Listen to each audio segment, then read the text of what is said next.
Thank you for choosing Moto Nation for your RV rental needs. This video is an overview and orientation of the Gulfstream Conquest Model 6320, which we refer to as the Escape. At the end of this video, you will have a full orientation and basic understanding of all of the functions of the RV, as well as some troubleshooting options should issues arrive.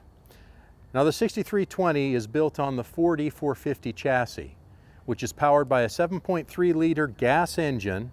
It is approximately 32 feet long, 11 foot 4 inches tall, and 9 foot 4 inches wide. We're going to start our orientation by moving around the exterior of the vehicle and pointing out some of the features. Now, we'll get back to some of these in more detail later, but for now I'd just like to point out the locations. So this is the driver's side of the vehicle. The first hatch on the 6320 is going to house your battery boxes. Now, this can change a little bit from RV to RV, but typically this very first hatch is going to be the battery box. It houses a couple of fuses that we'll get to later, as well as the 12-volt wiring for the entire RV. The next box that you're going to see is simply a storage box that can be used by you, or it might have supplies for the RV inside of it. The next hatch is going to be the generator box as we move towards the rear of the RV. We'll get back to this later and explain some more about the generator, but for now, this is the location. The next hatch, as you're moving to the rear of the vehicle, is very important. It houses your propane tank. It also has your propane shutoff and your gauge that shows the propane levels. This is very important in case of an emergency, that you know where this is so that you can turn off the propane in the event that it becomes necessary. The next feature on the outside of the RV I'd like to point out is this section here, which has your city water connection, your black tank flush for when you're cleaning out your black water tank, and a receptacle for connecting an outdoor shower that has both cold and hot water. This next section on the exterior of the RV includes the cable satellite connection, which we do not include a cable for, but that can be purchased very cheaply if you are at an RV park that offers satellite or cable. Then you have the fuel fill, which takes 87 octane gasoline or better. And then you have your external power supply connector, which we will get to later on in the video. Below this, you have your wastewater holding tanks, your sewage connection, and your sewage holding tank. Opening this hatch will give you access to those valves for emptying your gray and black water tanks, which we will get to later in the video. This last hatch on the driver's side of the vehicle opens and stays open with a magnetic clip. It typically houses your electrical cord for shore power, an external shower adapter that we saw earlier in the video, a freshwater hose, and your black water / gray water emptying hose. If the gray water and black water hose isn't in this compartment, then it can typically be found in the bumper behind this cap if it has one. The next thing that you're going to notice as we move to the rear of the RV is this ladder. In no uncertain terms, do not use it. This ladder is designed for performing maintenance on the roof of the RV and should not be used by renters. A fall from this height would typically result in serious injury and or death. So we ask that you do not climb this ladder for any reasons. As we move around to the passenger side of the RV, we come to this cap. Now, this cap opens and gives you access to the freshwater tank on the RV. Now, you would fill this tank if you were going to be spending time not in campgrounds that have water and sewer connections. So if you're camping off-grid, you would fill this tank so that you would still have the ability to flush your toilet, wash your dishes, even take a shower while not connected to a city water system. Now, it is incredibly important that only clean, potable, fresh water be put in this tank, because bacteria can grow very quickly in the heat of this tank, and they can make you very, very sick if you drink water that's got a lot of bacteria. As a matter of fact, we typically do not recommend that renters drink the fresh water from the RV for this reason, because we cannot guarantee who has put what in these tanks.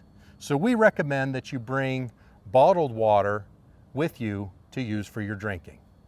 On the passenger side of the motorhome, moving back, we have the coach entry door, which opens there.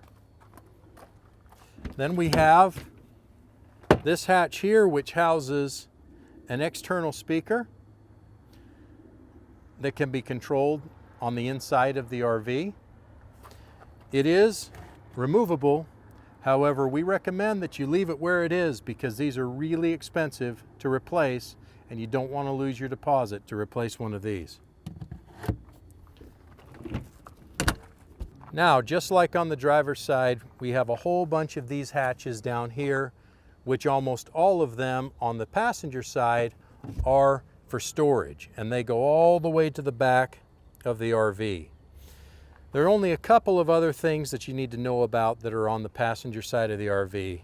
One of them is this. This houses your water heater, and we'll get more to some troubleshooting of the water heater a little later. Moving back, we have a 110 volt receptacle. Now the 110 volts only function when either you are connected to shore power or the generator is running. They do not work on engine power alone or on battery power. The last thing I'm going to point out on the passenger side of the RV is behind this hatch here. This is where the low point drains for the freshwater tank and the water system in the RV are located. If you ever needed to drain the water system of the RV, or you found that there was water leaking out from under the RV, it's likely one of these low point drains. You access those by reaching in here and feeling around, and the valves are very similar to the type of valve that you would find underneath your bathroom sink.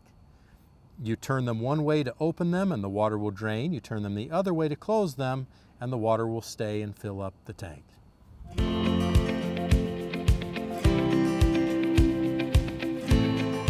This is the shore power electrical connection on the motorhome. To connect to shore power, you're going to take your supplied power cord, you're going to slide it into here, just like this, and twist it to the right to lock it in place. You can tighten down this exterior ring to get a nice solid seal. Next, you're going to run the cord over to the power pole that is at your campsite. You're going to make sure that the breaker on the power pole is switched to the off position. Then you are going to plug in your power cord to the power pole at the campsite and then flip the breaker into the on position. At that point, you should see a little light on top of this power cord glow blue. If it's not glowing blue, then it means that you don't have power supplied to the RV.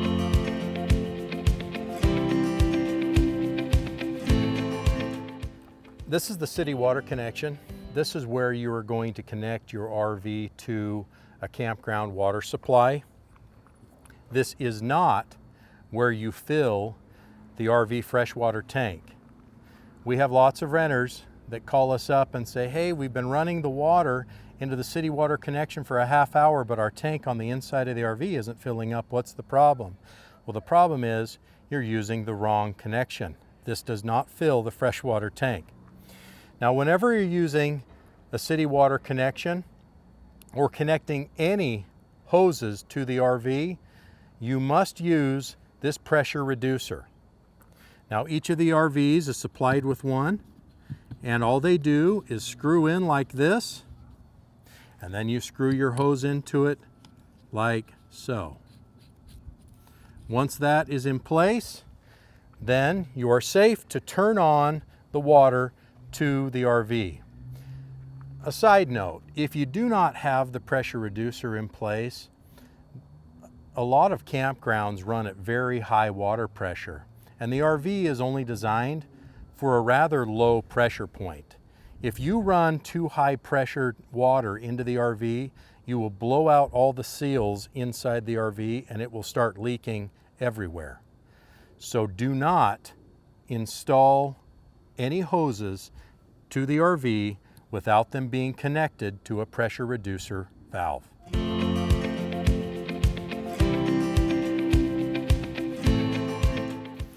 In order to use the water system on the RV, there are a couple steps you have to follow. Number one, if you're in an RV park or another area that has full hookups or has water hookups and you've hooked up the city connection outside, then you don't need to follow the steps that I'm going to show you, because once you're hooked up to the city connection, that connection is live all the time. You don't need to turn on the pump. If you do not have a city connection and you are running off of the water that is in your onboard water tank, your freshwater tank, then you have to follow these steps. First, you want to verify that your freshwater tank has water. In this case, we've got 1/3 of a tank. Next, you're going to turn on your water pump. Now, when you do, you're going to listen for it to turn on. It's going to sound like a little thumping, and then it should stop once the line is pressurized. And you shouldn't hear it turn on again unless you turn on a faucet or unless you turn on the shower. If it doesn't stop, it means that there's a leak somewhere in the line. If you have running water somewhere and the pump is not turning on, then that does not mean that there's a leak from one of the pressurized lines. It means that there could be a leak from a drain, and you would have to address that differently than if the pump just continuously ran. Another reason that the pump could continuously run is if it's running out of water and it's picking up more air than water. That's a good indicator that your water tank is empty. So we're going to turn on the water pump. And in this case, because the line is already pressurized, you're not going to hear anything. So what we're going to do is we're going to come over here to the kitchen sink. We're going to turn it to the cold, and we're just going to turn this on, and you're going to listen for the pump. Hopefully that comes through on the video. This tank is running low, so you have it sputtering. When I turn this off, you should hear the pump stop.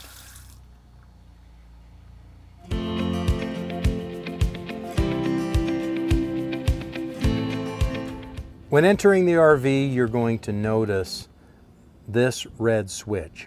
This is the master power control for all the 12-volt systems inside the RV. In order to not drain the battery when the RV is not in use, we typically switch this to off. But when you're using the RV, before any of the systems on the inside of the RV that are connected to the battery will function, it must be turned to the on position. On the inside of the RV, typically above the door, you're going to have two things. One, you're going to have this control panel, and two, this cubby. Typically, you have a packet in here that has owner's manuals and instruction manuals for all the appliances inside of the RV. That's where to find that. You can typically find the RV registration in this as well. This is the control panel that operates all of the 12-volt functions on the RV.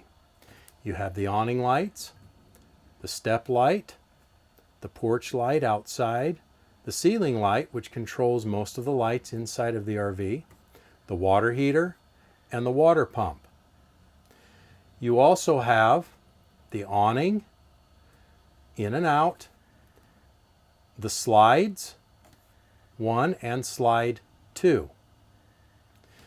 Up here, you have the gray water tank level, the black water tank level, the fresh water, and the battery level. To test these, you put your finger right here and press. This shows that the gray water is empty. The black water is empty. The fresh water is 1/3 full, and the battery is 2/3 full. Now, one thing about these sensors, they're not super accurate. So it may be that you press the black water tank and it shows that it's full, but you know that you haven't used it. It's likely not full. It's just getting a bad signal because something has gotten caught on the sensor. Okay? Same with the gray water. The fresh water is typically the most accurate because it doesn't have other debris in there, and the battery level is going to be very accurate. The other thing that you have is the generator starter and the generator hour meter.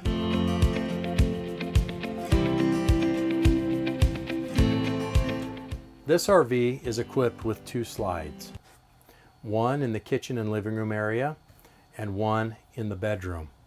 Typically, slide out 1 is the one that is located closest to the front of the RV, and slide out 2 is the one back in the master bedroom.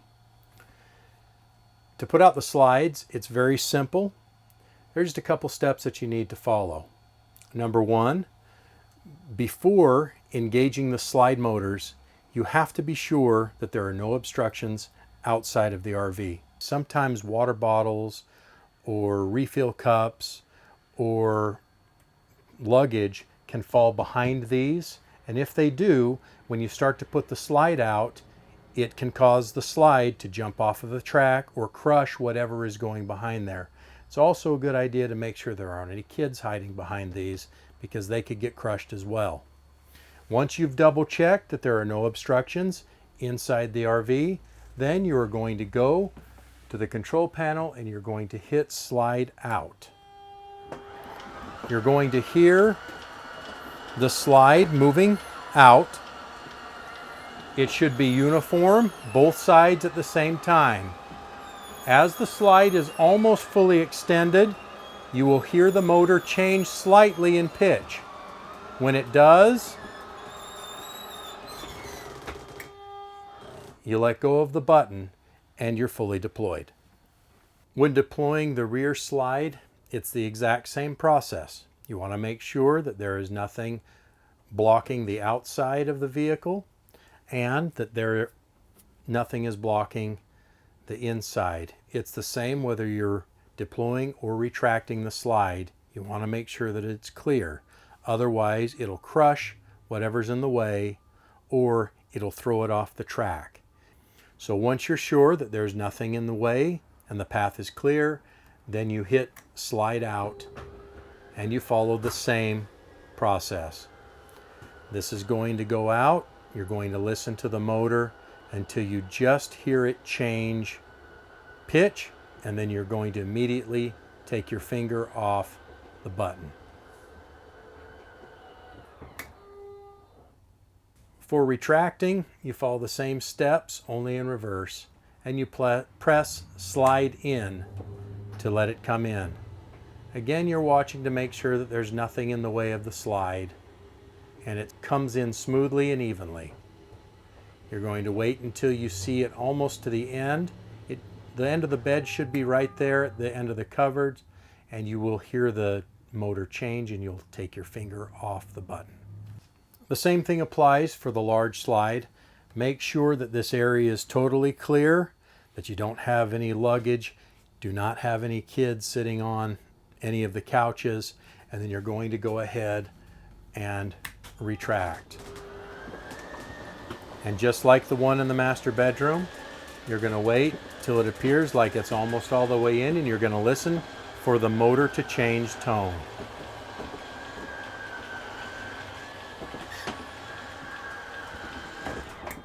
You're going to take your finger off and it is fully retracted.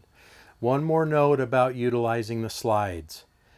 This is a very common item in RVs to break. They are very, very expensive, and if they break while they're on your trip, as long as they're functional when they leave our lot, it's on the renter to take care of that. So be very careful with them. Another thing to note is you always want to have the slides deployed on a level surface. You don't want to deploy the slides if the RV is on a hill, either in either direction, front or back or side to side, because it'll put undue stress on the tracks and on the motor. The last bit of advice on the slides is do not allow children to operate the slides unless you don't mind losing your deposit and possibly paying a lot more money. Children should not utilize or should not activate most of the controls on the RV because they don't tend to understand how delicate and how easily some of these systems can break and how people can potentially get injured by them.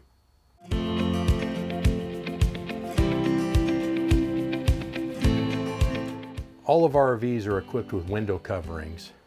Each of them are a little bit different, but this accordion style operates on tension. I'm going to demonstrate that for you now. They have two strings that come down on either side that hold tension to the entire shade.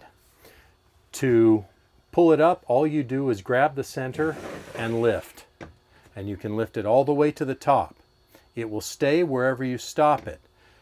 To pull it down, all you do is pull it down. Now, these can be broken very easily if you're monkeying on them, if you step on one of them, or if you're treating them roughly. If for some reason they won't stay up or go down, you can adjust it right here on these little knobs by tightening and tensioning the string a little tighter. But don't over tighten it, because if you do, you run the risk of pulling these out of the wall. Again, as we've mentioned before, these are not items that you should allow children to adjust, as it's very common for them to break them, and then you'll have an expensive repair bill to deal with.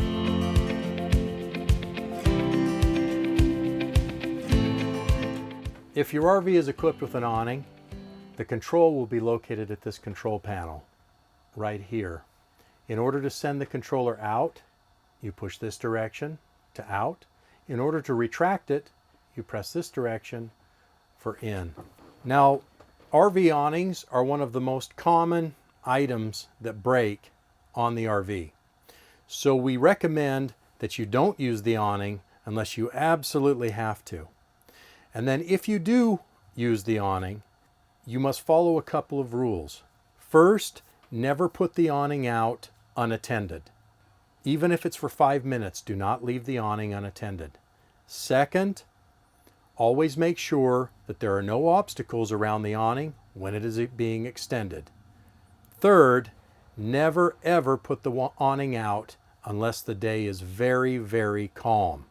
Even the slightest amount of wind will quickly tear the awning off or damage the awning beyond repair.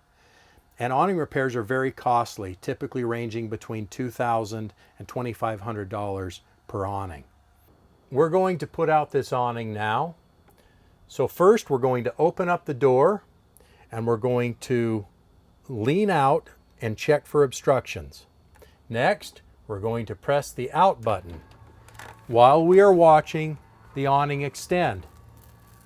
We're watching to see if either of the arms on either end of the awning get caught or hung up or don't come out evenly.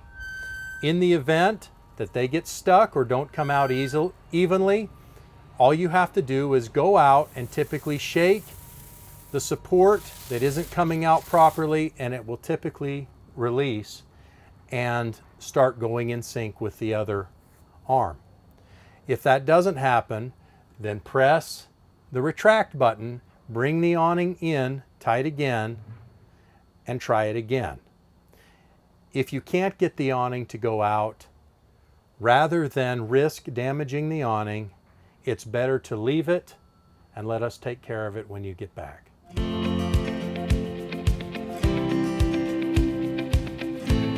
In this model, the shower is to my right. Now, the shower functions just like any shower that you would have at your home. You pull out on the knob and you turn it to the left or the right to get hot or cold. It's very simple. One thing to note with a tankless water heater is that you do not operate the hot and cold from the shower. You set the temperature at the tankless water heater control panel, and then you come back here and you turn the hot water to full hot. If you try to regulate between hot and cold, it will diminish the flow and the water heater will not sense it and it will turn off. So again, you do not adjust the water temperature from the shower control. If you want a hot shower, you adjust it from the water heater control panel up by the coach door. Moving into the rest of the bathroom, this 6320 has a cool feature where the door behind me has a magnet on it, so it'll hold itself closed to give you an extra room for changing. Now here is the toilet and the bathroom sink. The bathroom sink operates just like any bathroom sink. You have the hot water, you have the cold water.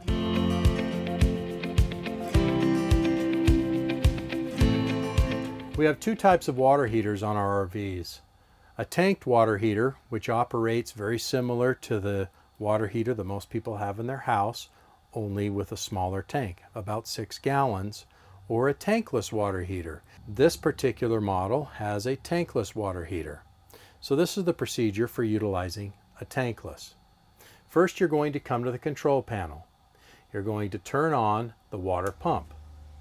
You're going to hear it pump for a minute and then turn off. That means that the system is pressurized. Next, you will turn on the water heater. You'll hear a beep and you'll see this light up. Now this light doesn't necessarily stay on the whole time, but it does typically indicate when you turn it on that there is power. After you have done these two things, you come over to this panel right here. This is the tankless water heater control. Some people get this confused for the thermostat, for the air conditioner and the heater inside the RV, but that's not what this is. It has several functions. One, it shows the ambient temperature of the water in the tank. As you can see, the water inside this tank is very warm. Then it has an up button. That sets the temperature that you want the water to come out of the tap at. You can lower it by pushing this. In order for the water heater to turn on, the temperature that you want it to be must be higher than the temperature inside the tank. There's also, you can switch between Fahrenheit and Celsius, and then there's a power switch that can actually turn this off. We're going to turn this on. You can then come to any of the sinks within the RV and it will produce hot water. Now, it's a tankless, and they say that tankless water heaters produce instant hot water. In RVs, that's not quite the case. Tankless water heaters actually use a lot of water, and so they're not wonderful if you are camping off-grid and don't have a ready water supply, because it takes quite a little bit of water for it to heat up. Now what you're going to do is you're going to open up this on full hot. Next, you're going to come over to the tankless water heater control and you're going to see three things. One, that you have good flow. Two, that the cooling fan of the heater is running. And three, that you have flame indicating that it is heating. Then you will see the temperature of the water increasing to the temperature that you have set. You should be able to come over here and put your hand under the water and feel it getting hot.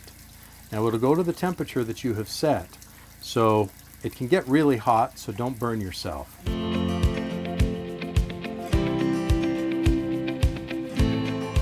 Now, if you do not have a thermostat on the wall somewhere close to this control panel, that indicates that you have a tanked water heater, or a water heater that has a tank, very similar to the water heater at your house. The biggest difference is that it's only about 6 gallons. Now the way to turn on a tanked water heater is, number one, you're going to turn on your water pump. Then you're going to listen for it to stop, and then the water heater, just like that. Once you've done this, set it and forget it. The water heater will be on, and it will be heating until it reaches a temperature, then it will stop. One thing to remember is that if you leave this on, it will just continue to heat and heat the water heater just like at your home, and you'll use a lot of propane. So I suggest, if you're not going to use it, turn it off. It takes about 20 to 30 minutes to heat up. Use it, and then when you're done using it, go ahead and turn it off.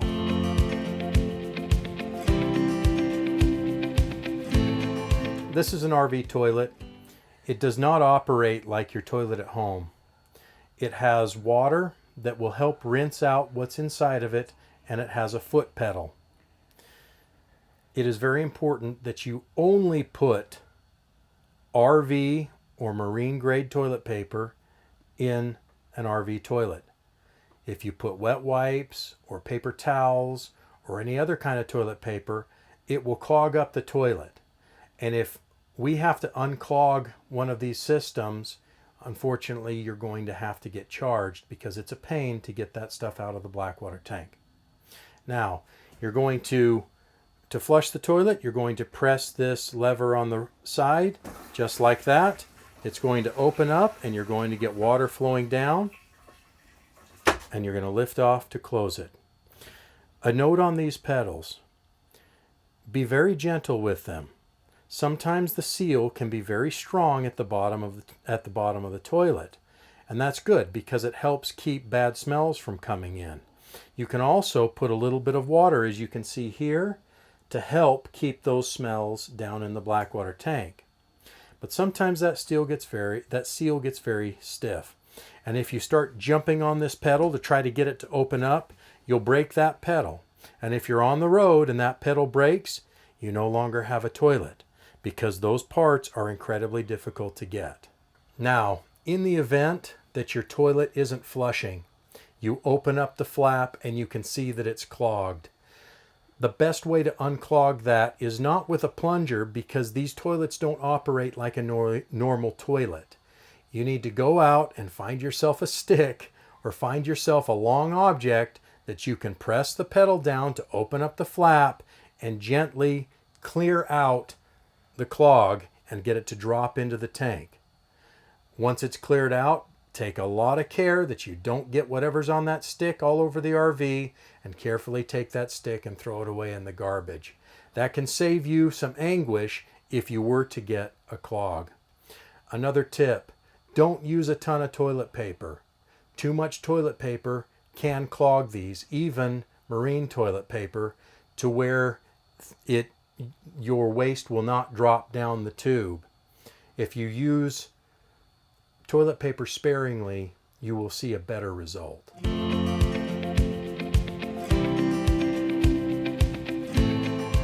Let's talk about sleeping arrangements.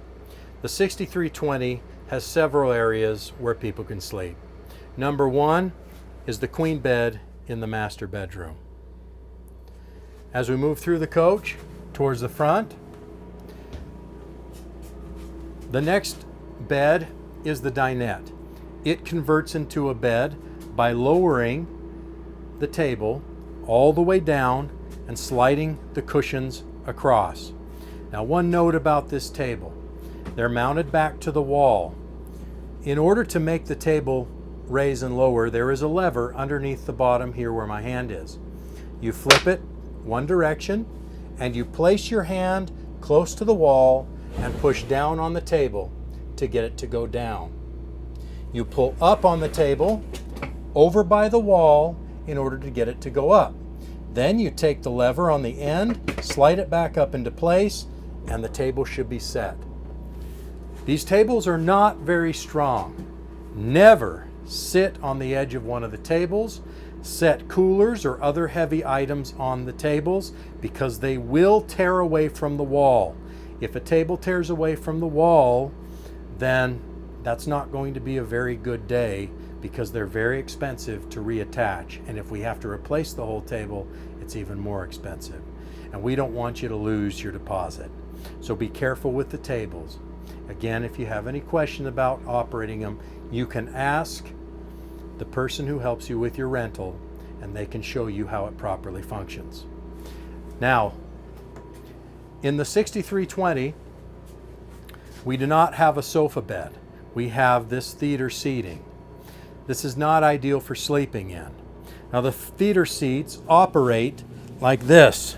You have a seat, and you pull a little tab to the side, which releases it, and then you use your body weight to slide them back and slide them in. Again, be very gentle.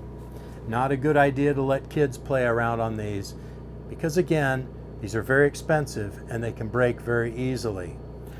In order to retract it, you do just what I did, and that is adjust your weight and push down on the footrest and it'll lock in place.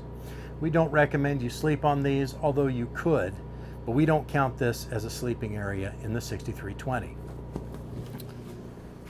Up here is the bunk above the cab. Now this is typically a full-size bunk, and you can typically get a couple of kids up there or one good-sized adult. Now it operates by pulling this into place. These can bend. You don't want to put all of your weight on this right here, especially if you're a heavy person, because it will bend and it will bow, and then we have to charge you for a new one.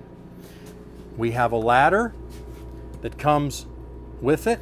It detaches here and it hooks in just like that. Now you can see this one is a little bit bent.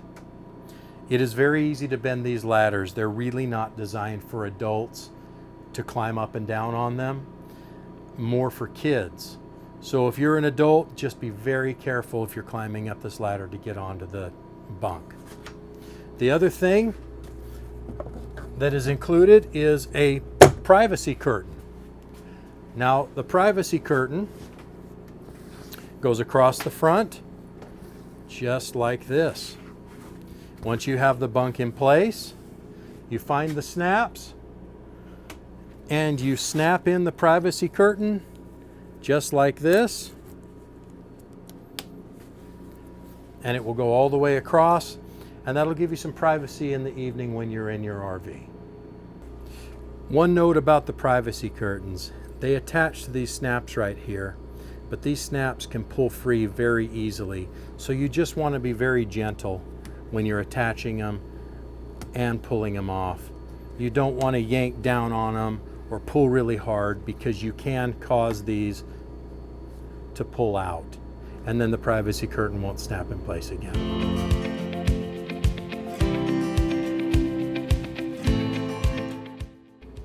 In order to heat and cool the RV, you utilize this thermostat.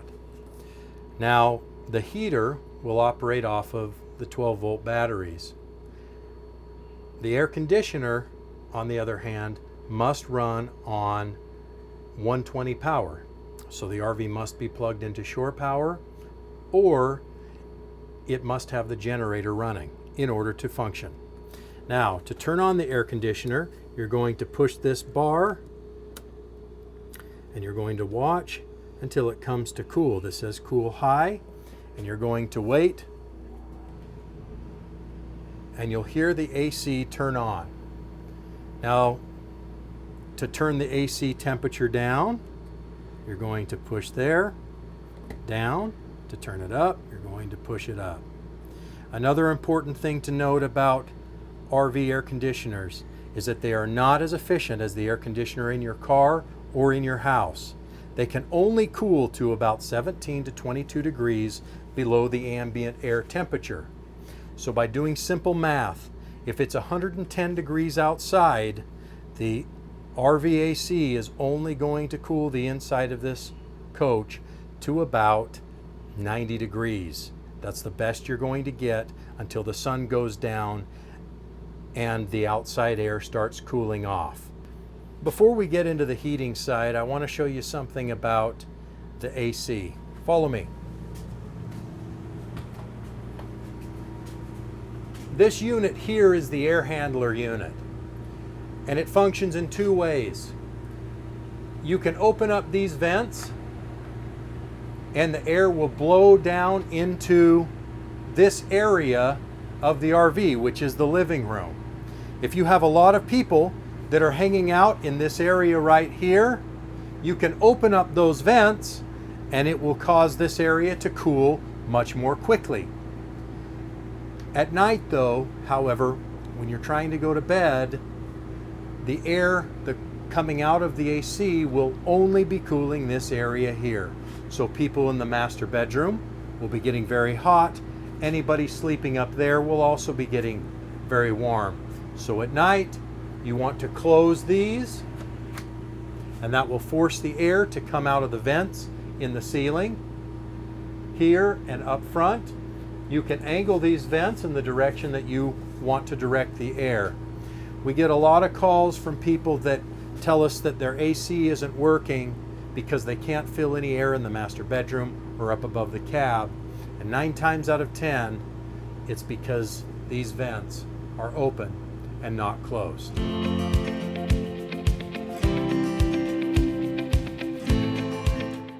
In cooler temperatures, you may want to heat the RV, and that is also done from the same thermostat. You're going to come to the same bar, you're going to press it, you're going to cycle through the fan, the cool, and you're going to come all the way down to heat. You're going to set your temperature that you want it to heat to. That's got to be warmer than the inside temperature. Because we're warm right now, looks like we will be able to get it up high enough. There we go. We're going to set it to 99 degrees. Now you're going to wait a second. You're going to hear a fan turn on, and then you're going to listen for the burner to ignite. Again, the heater runs off of propane. So before turning on the heater, you do want to make sure that your propane valve has been turned on. Now you're going to go to one of the floor vents, of which there's one right here. You're going to reach down and you're going to feel if there is warm air coming out. If there's warm air coming out, it means that the heater has ignited and is functioning properly. If the heater doesn't ignite properly, then it's going to automatically shut itself off in order to protect from too much propane gas getting into the coach. If for some reason the heater doesn't turn on, the propane is also turned on, and you've cycled through it several times, you can reach out to us for some tech support and we can give you some advice on how to get it running again.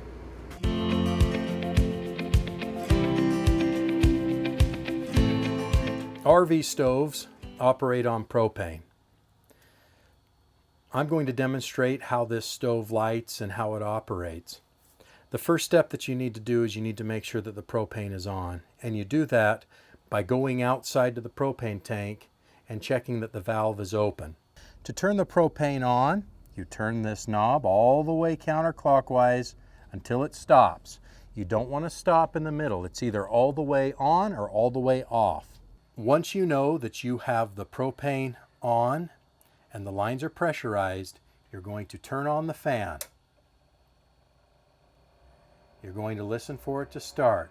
Now this fan helps to remove bad smells as well as propane gas and carbon monoxide. You never want to have the stove on without operating this fan. It's also a good idea to open up the window above the sink just to get a little bit better ventilation. You do that by pulling up here, flipping this up, and opening the window. Now that you've got plenty of ventilation, you come over to the stove, you turn the knob to high, and then you use the lighter to click. You go to the next one, lighter to click, and this one, lighter to click. They should start very quickly. If they don't, then what you're going to do is turn on the knob to high and listen to see if you can hear any air or gas. If you smell propane and you can hear it coming out when it's on high, but you cannot get it to light, you want to stop. You're going to leave the fan running, open up the window, possibly open up the door, let the RV air out for a few minutes before trying to light the stove again.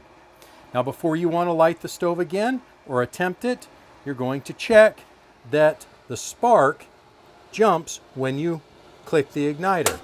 You're going to look underneath the upper lip of the burners and you're going to twist the igniter just like this. You should see a little blue spark jump from this steel rod right here over to the side of the burner. If you're not seeing that when you try to ignite, then you need to try to ignite it using a match or a cigarette lighter or some other means. You would turn on the stove and you would use a match or cigarette lighter to try to light it. If the stove lights, then you know that the igniter is malfunctioning. From that point on, just use a match or a cigarette lighter to utilize the stove and let us know when you come back.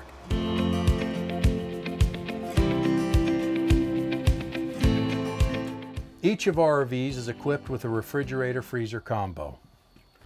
They operate a little bit differently than the one that you're going to find in your house. They're not quite as powerful, but they're pretty efficient. Now ours all run on 12-volt power. The older model refrigerators used to run on propane, but now more and more RVs are making the switch to 12-volt because of the efficiency and the simplicity of these units. Now, primarily, the freezer freezes and the refrigerator pulls air from the freezer to cool to a little bit higher temperature than the freezer does. Now there is a setting inside the freezer, usually at the back, and this one here. It goes colder, closes off the vent and keeps the freezer colder. And if you turn it to cold, it opens the vent in the rear and lets more cold air go down into the refrigerator.